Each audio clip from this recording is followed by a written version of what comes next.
I take the stupidest thumbnails. I don't know if you can see the thumbnail, but you should check it out.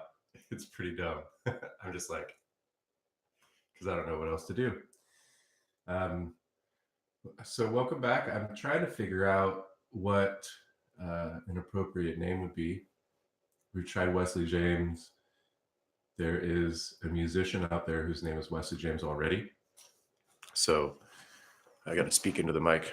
So not sure if I'm going to stick with that. This episode I called Wesley J, episode 2. So I don't know if that's going to work either.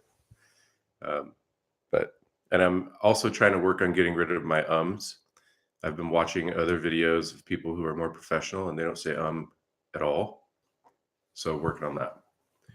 Today, I want to reference one of my Facebook posts. I hope that you have access to my Facebook. I don't really want to link it. I guess at some point I'm going to have to. You can find me on Facebook at Wesley James. And you can find me on Instagram at Wesley James C. But they're vastly different social media handles for me. One Facebook page is very outspoken and political, and the Instagram page is more photo, travel driven, yoga driven. So, but the post that I wanted to reference today, maybe I could put it in front of the camera and you can see it. Let's see. Oh, it's all backwards. So, okay. So it doesn't help you. So I'll read it. And it starts out by saying, explaining simple economics to people on Facebook and YouTube is not how I envisioned my personal adult life. I didn't even pay attention in school, so this is ridiculous. Look, I was broke 6 years ago, freaking broke. I had to work to not be broke. I took a low-paying job at $9.25 an hour and worked hard to increase my value. And because my value increased, my opportunities for growth and my overall compensation grew. Focus on yourself, and I promise your life will get better. So that's in response to what I've seen over the past couple of years as a rise in dissatisfaction, discontent with one's life. I see it across social networks. I see it across America. Let me center myself in front of this camera. Also, I'm gonna plug Zelda. Look at all those Zeldas. So I see discontent and disillusionment. I see people who are not happy with their lives. I wasn't happy with my life 6 years ago, 7 years ago, 8, 9 years ago. I wasn't happy with my life. So maybe one of these videos, what I should do is detail the different ups and downs that I've had, because I'm going to start talking more about this. You can be successful if you put your mind to it. And I think there's people out there who, number one, disagree. And number two, they drill down hard on the people who are trying to spread that message. And they say things like, well, what have you done that gives you the authority to say something like that? Almost expecting a billionaire or a millionaire type to have this type of a response. The only legitimate response to that question. So, but there's other people out here that live in this world, that live in a capitalistic society, that live in America, and as long as we're all alive and breathing, you paid your rent last month, you've got bills paid, and your kids are fed, you got a roof over your head, you're a successful capitalist. So I guess it just depends on how you define success. So anyways, we're going to get into it. I'm not going to be here very long. I do want to reference this post. I want to talk about a certain person that responded. Oh, look, I have a comment. Let's see. Mariah Smith. Well, good morning. Good morning to you, Mariah. I can't believe I had somebody watching me. I really am not expecting anybody to watch the live versions of these. But and that's because there's not a follow. I don't have a following. I literally have 0 people in the queue. So it's fine. We're gonna build. So what I want to do is I want to pull up a comment thread. And so remember what the post said. The post is like, explaining simple economics to people on Facebook and YouTube is not how I envision my personal adult life. I was broke 6 years ago, took on a low-paying job, increased my value, which increased my compensation. So, there's a lot of people out there that are like, increase the minimum wage. Hello, Frankie. Come here. Increase the minimum wage. We need a living wage and that sort of thing. And, it's interesting that I don't see people out there saying increase your personal value. If you increase your personal value, your wage will go up. Why are we sitting here talking about scraps? Oh, please, master, please throw me more bones under the table. No, that's not how it works. You got to go out there and like make yourself an important, valuable asset to the company that you work for. That way they can't get rid of you, and that way they pay you more. It's pretty simple from my point of view. So one of my friends says, in the end, it takes work. And I totally agree. And I said, yeah, true, but not just mindless, aimless work. You can't just go and work hard digging a hole in your backyard and expect somebody to pay you for it. There's no value in digging a hole in the backyard unless you're putting up a fence or you're planting a tree, or there has to be an aim. There has to be a goal behind it. You can't just work hard and sweat doing manual labor for no end. So it's not just hard work. It's focused hard work. But this is the comment thread that I wanted to get to, because this is the one that it kind of bothered me during the week. I do my best to not let things bother me. But it takes me a minute to allow them to roll off my back, because just like everybody else, I've got an ego, so I have to like digest it, talk about it inside my head, digest it some more, and it takes a second for it to just completely exit. And in all honesty, this hasn't exited yet. It's still kind of bothering me because this young lady ended up unfriending me. Yeah, we'll get into that. So anyways, remember what the post is about. The post is saying, yeah, 6 years ago, I was super broke. I took a low paying job. I increased my value. And all you got to do is work on yourself. You work on yourself, your life will improve. That's basically the point of the post. So what Heather says is, yeah, I mean, mostly, but just to shine some light on the economic situation where I live, a 2-bedroom apartment is $1,500 a month in the shit neighborhoods. Average wage is $15 an hour. One kid in daycare is $500 a month. I have 4 kids. Even at $20 an hour, it's basically impossible. Okay, I mean, yeah, given that specific scenario, the only thing that I heard in there that was specific to her is that she has 4 kids, and one kid in daycare is $500 a month. Okay, but she said she has 4 kids. She didn't specify how many kids she had in daycare. So without knowing the age of the children, we have no idea how much she spends on daycare, right? 2-bedroom apartment is $1,500 a month in the shit neighborhoods. Well, do you live in the shit neighborhoods, or do you live in the nice neighborhoods? That doesn't give me a reference point. That gives me a reference point of the shit neighborhoods. Doesn't give me a reference point of your life. So what I said is, well, without exposing or judging your personal life, I'd start by asking a few questions to identify the most reasonable path forward for you. First of all, I'd want to understand your current state, which you offered somewhat. 4 kids, daycare is $500 a month. Average wage is $15 an hour. Even at $20 an hour, it's basically impossible. I don't know what she makes. I don't know how many kids she puts into her daycare. I don't know what she makes in rent, or what she pays in rent, right? So I have no idea. So I said, first, I'd want to understand your current state, which you offered. I should have said, which you somewhat offered. And then I'd want to understand your end goal, and also how strongly you feel about your end goal. And from there, I would work backwards to connect those 2 points of reference, your end goal and your current state. Those are your 2 points of reference. And the work is to bring those 2 points of reference together. So Um, and also reference and bring those 2 points of reference together. We need to apply a certain amount of intensity to the actions that we're going to take to connect those two dots. And that intensity level is going to be dictated by how strongly one feels about their end goal, you know. So and then I offered up, hey, you didn't come to my post for a life lesson. I mean, shit, right? People come to the posts like these and spread discontent because they're discontent with their life and they want other people to feel their pain, or at least have a perspective of what's going on in their world.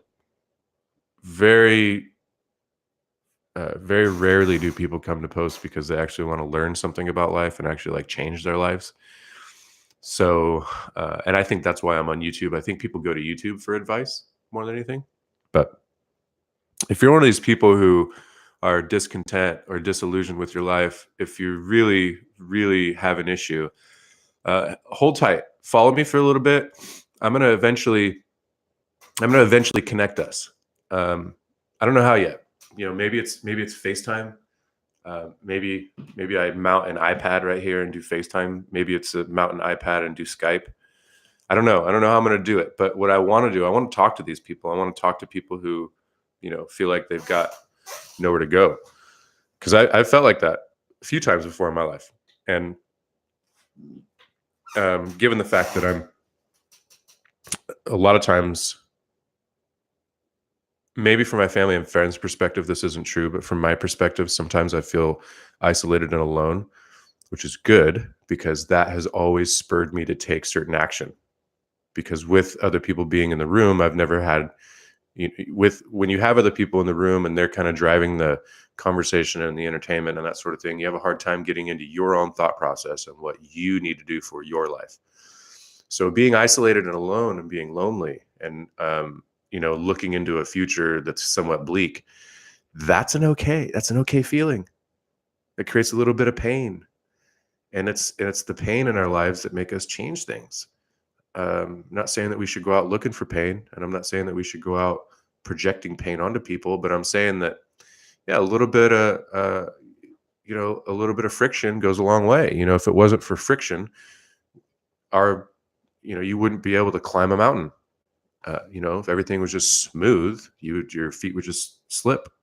So we got to have friction a little bit to advance. So anyway, going back to the post, back to my comment. From there, I'd work backwards to connect those 2 points of reference and a necessary intensity. You didn't come to my post for a life lesson, so I apologize for pushing back a little. But those are the steps that I took 6 years ago, and I think they're easy enough to replicate. So I keep saying 6 years ago.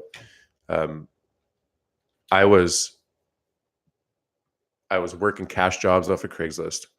I was working for a lady who was a director of Nevada County Community Gardens up where I used to live in Grass Valley. And I used to pull weeds and plant plants and weed whack and, all sorts of stuff for them. I only lasted like 6 or 8 months. I don't know how long, because, it was $12 under the table for them, which was decent, but there was no room for growth. It was like, oh, am I going to be here planting plants for $12 an hour for the rest of my life? Wow, what kind of retirement plan is that? So anyway, yeah, that was what I did. And I was a distributor for Herbalife, and I was working part-time as a mattress delivery guy. And, there's quite a few things that I was doing to pay rent. I even went to Coinstar and like cashed in coins. I remember I got like $28 in coins, cashed into real money so I could go to Wells Fargo and create a cashier's check to go and pay my rent. So anyway, yeah, I've been through it. And I decided that I was going to wake up one day and get a real job. Real job meaning an hourly wage, something that I have to go and grind at, but hopefully something that had benefits and upward mobility. So anyway, that's what happened to me 6 years ago. And through these videos, and maybe this one, I don't know how deep I'll go, but But through these videos, I'm going to explain and we'll talk more about it. But specific to this comment here, I think that these steps are easy enough to replicate. I hope you and your kids aren't starving. Do you need help or support of some kind? I'm open to helping however I can. So I don't know what kind of help and support this young lady needs. I don't know if it's a form of monetary things. I don't know if it's like canned food. I don't know. She didn't really tell us much. She told us that in the shit neighborhoods, $1,500 a month is the rent. $15 an hour is the average wage. $500 a month for child and daycare at $20 an hour is basically impossible. Like, okay, I mean, yeah, if you line all that stuff up and that's what you're experiencing, yeah, it's pretty dire. It's pretty bleak. Would I sit in my room and fucking cry about it? Probably not. I'd probably do something about it. I mean, I'm sorry if you feel that I'm rude. I'm making light of it. I'm not like trying to make light of somebody's situation. I'm just saying, like, complaining about stuff never makes it go away. Matter of fact, it makes it worse. So I'm open to helping however I can. And she responds with a rolling eye emoji. She says, I feel like you missed the point. And I said, I can identify a few different points of significance in your comment. I'm sorry that we don't look through the same life lens, but I'm open to hearing more information and changing my opinion. Let me know what I missed so we can learn. And she says, no single man coming from anything more than extreme poverty should open their mouth to suggest that success is really achievable for anyone. Okay. 90% of this planet lives in utter impoverished shit, and most of them will die in it no matter what they do. Yeah, but we're not talking about most of the planet, right? We're talking about opportunities here in America. I agree. Yeah, 90% of the world does live in impoverished shit. 90% of the world, I don't know what the statistics are. I think it's more like 60 to 70%. But the majority of the population lives on the Asian continent. And the Asian continent is like cold and rigid and poor. And yeah, think about the countries that live on the Asian continent, China, Indonesia, Russia. They all have very, very heavy social programs, So what does that tell you? Tells you that we're doing things okay over here in the US. Yeah, I know that there's homeless out there. I know that there's people out there that die every day of starvation in America. I get it. And yeah, we should help those people. But in this case, you can't make your life experience and attach that to everybody else's life experience in the world and expect all that shit to be justified. And what I mean by that is that you can't take what you're experiencing and say, oh, well, my life is shit here in Michigan, and by the way, 90% of the world lives in impoverished shit. So why are you even, telling people that anybody can be successful? And it's like, okay, well, she says, I'm not trying to change your opinion. I don't require that you agree with me. I'm just letting you know that you sound like someone who has a myopic point of view. And I said, okay, I agree with some of what you're saying, but not everything. I'll agree that most of the world lives in extreme poverty, given that most of the people live in Asia. Got it. I understand. Totally empathetic to that worldview. And I wasn't asserting that success is really achievable for anybody. We would need a clear definition of success first, right? Just saying the broad word success and saying success isn't achievable for everybody. It's like, okay, well, what is success? Define success, right? I think success is waking up every morning with a full belly, like I got a roof over my head. That's pretty successful, especially given, the state of the rest of the world that she mentioned.